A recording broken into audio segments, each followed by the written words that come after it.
Now I'm going to get back into what we're supposed to talk about a little bit with evangelism, what we can learn from them. And I'm going to quickly, because I took so much time there, go through 10 things we can do and learn from the churches. There's the joke, don't throw the baby out with the bathwater. Well, as atheists, we know the baby's not real. Okay? There is no baby, but there's value in the bathwater. And I think we need to understand why does this work? What is it about the bathwater that we can benefit from? One of the first things we learned in school, I love this little quote. It's very important in the evangelical movement to where they understand that there's baby Christians, the new people that are coming into the movement. There's new membership classes, Catholics have catechism, they have all those things.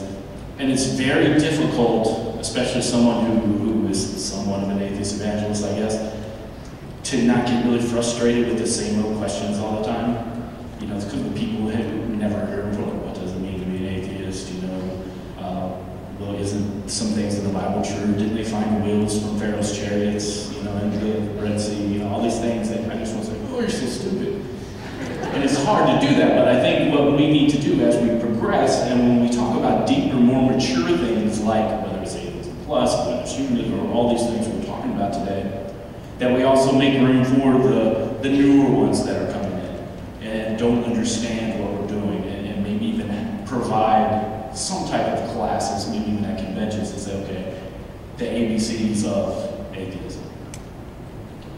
And I think another thing we've learned really well from the evangelical movement is we really have to define our closet. We are still fighting over, do we call ourselves atheists, do we call ourselves skeptics, are we humanists, what are we, and we're all afraid to embrace the A word. But you've got to understand, we don't get to determine what our labels are, the outside people will do. Sam Harris in 2007, at this very convention, got up and gave a very good speech saying that we shouldn't have to call ourselves atheists. We don't. He said, I believe in astrology, but we don't have to call ourselves an astrologer, blah, blah, blah.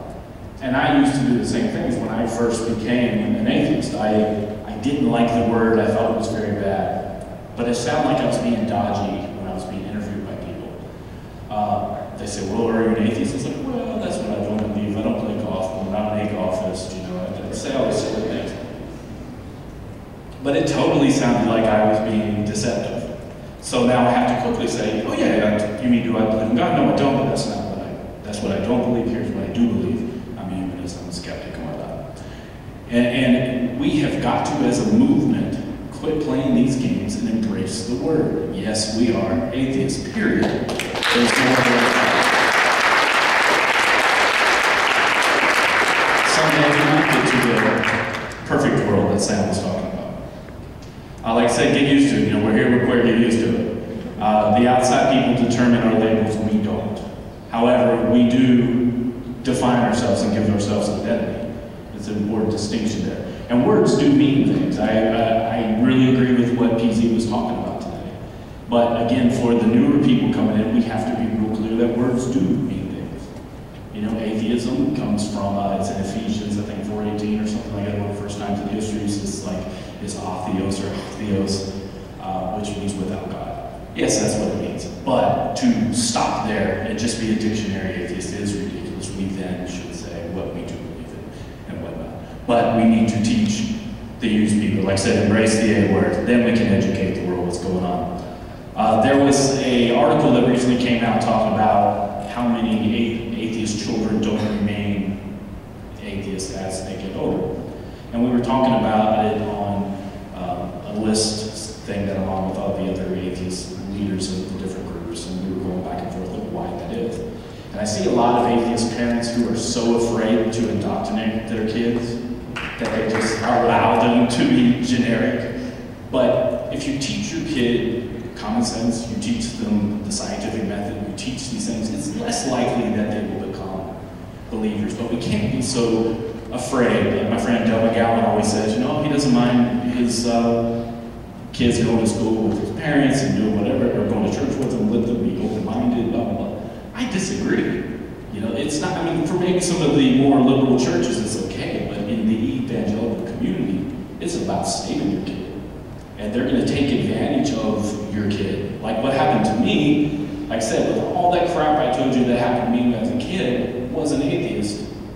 Out of my desperation, there were these people that told me about Jesus. And not just Jesus, but their community that did provide a family for me. And it helped me. I don't know if I'd be alive if it wasn't for the church.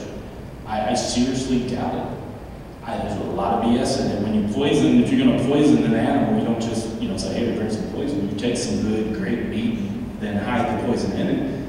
And that's what a lot of these churches are doing. Yes, they have the poison, but they're providing something. And we as a community may or may not want to participate.